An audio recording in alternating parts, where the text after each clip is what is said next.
Ufikiria kwamba unafanyika tajiri kwa ufisadi. Corrupt people are cursed. Watu wafisadi wamelaaniwa.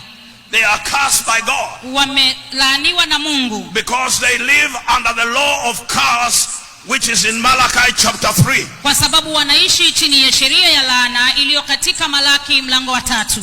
And verse 9. Na mstari wa 9. I came to preach tonight, so ninakuja kuhubiri usiku huu, kwa hivyo help me with a hallelujah when you feel blessed. Nisaidie na hallelujah unapohisi kubarikiwa. It says you are cursed with a curse. Inasema ninyi mmelaaniwa kwa laana. For you have robbed me. Maana mmeniibia mimi. So when a man robs God, kwa hiyo mtu anapomnyang'anya Mungu, he can rob anybody. Anaweza mnyang'anya mtu yeyote. If you can rob God, kama unaweza mnyang'anya Mungu, you can rob anybody. Unaweza kumnyang'anya mtu yeyote. And all these people in Kenya, na watu hawa wote walio ndani ya Kenya, who are stealing and destroying our economy, ambao wanaiba na kuharibu uchumi wetu, they don't begin by stealing from Kenya. Hawaanzi na kuibia Kenya. They begin by stealing from God. Wanaanza kwa kumwibia Mungu.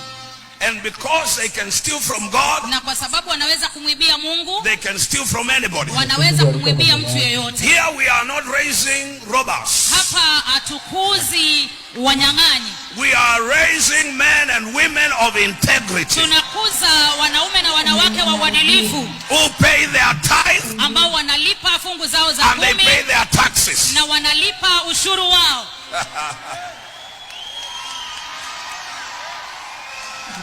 Nobody expected me to say this, but I say it. Hakuna mtu alitarajia niseme hili, lakini nimeisema. Somebody shout hallelujah. Mtu sema hallelujah. People who don't tithe, watu wasiotoa fungu la 10, the believers who don't tithe, waumini wasiotoa fungu la 10. I have to admit that I personally enjoyed the sermon by the pastor, that is Pastor Lai. I've never been to JCC in Mombasa, but the fact is that that church is big and they have a nice preacher. And I'm not saying this because he said all those things that he said during the sermon as far as William Ruto is concerned. No, I'm saying this because of the way he was presenting his sermon. We've had so many pastors, bishops, archbishops, apostles, who when William Ruto is present, there's nothing else they do other than showering him with praisings. Let me go back to slightly the pastor called the pastor of Deliverance Church. This, I think, is a bishop or pastor. The head of Deliverance Church is one guy, whether Kenyans are burning, so long as he praises William Ruto, he's satisfied. So therefore, that is why I'm telling you that this pastor here, he did a wonderful job. Let me take you back slightly about what pastors and the church leaders in the general have been meaning to this country. The first thing that we have to remember is that if there's somebody who bestowed William Ruto the leadership right now as we speak, it is basically the church leaders. Those leaders provided a platform for President William Ruto to sell his agenda to the people of Kenya. You have to remember that, for instance, if you take the Catholic Church, those people control millions of Kenyans as we speak. So imagine if William Ruto goes to 47 counties and at least attends 3 churches in every of those 47 counties. And assuming he does not know any other denomination, he just goes to the Catholic one. So imagine how many people they shall have talked to within those 47 days that William Ruto, or those occasions that William Ruto shall have gone to all those churches. So the fact is that the church has a huge platform where politicians can come and sell their ideas. Now, back in 2022, there's nobody who was speaking positive about President William Ruto just like the church leaders did. If you go to, for instance, if you go to the even Catholic itself, you can even go to PCA, you can even go to Deliverance.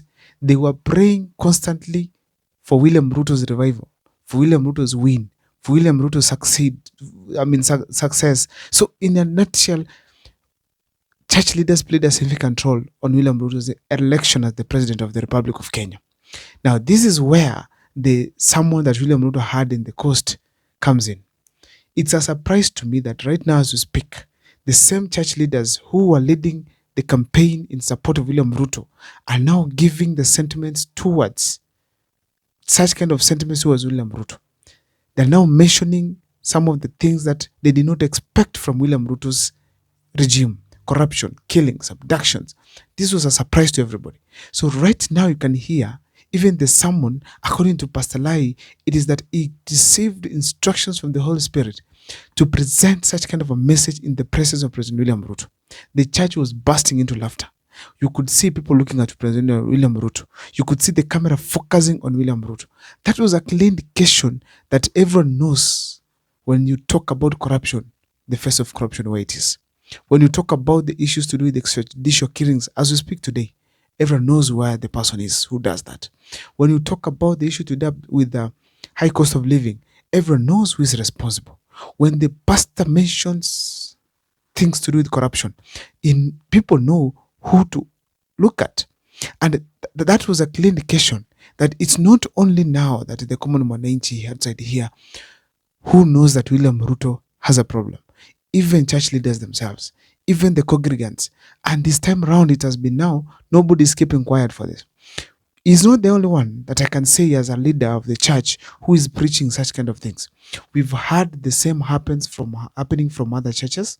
And actually, to be specific, some of the churches, especially from Nakuru and Nairobi, they are doing very well. When we had President William Ruto do some things like impeachment, there's a lady pastor, I've forgotten her names lately, who came out to castigate the moves that William Ruto was making.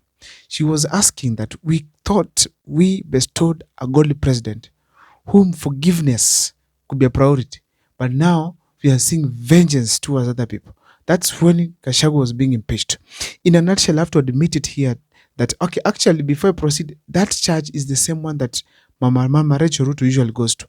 So when I see such kind of things happen, church leaders shouting at the rooftops, telling President William Ruto not to do this and that, I feel so beautiful about it, because I feel nice about it, because it's beautiful to have church leaders really lead the war against injustices in this country.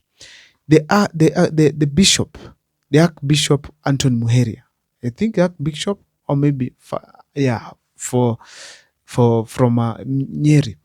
Muheria has always been correcting the government whenever it does anything wrong. And it was the last one to speak about the issue to do with SHA and SHIF and the others.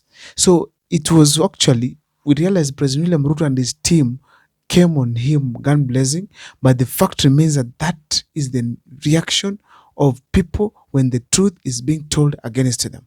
So therefore, in a nutshell, we cannot blame the bishop for speaking that way, because whatever Muheria was saying, it was the right thing for this country. We need, as you're aware, church leaders have to take lead the way they took lead when electing leaders and giving them platforms, and most importantly, speaking on behalf of their congregants. I don't know what's your take as far as what is happening in the country today, but the fact is, from my side, I feel strongly that church leaders are so far doing the right thing. My name is Abel Mukwa. See you next time for more videos.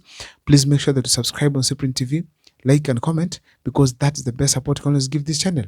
And actually, make sure that you hit subscription button so that whenever we upload a new video, YouTube is automatically going to notify you. See you next time for more videos.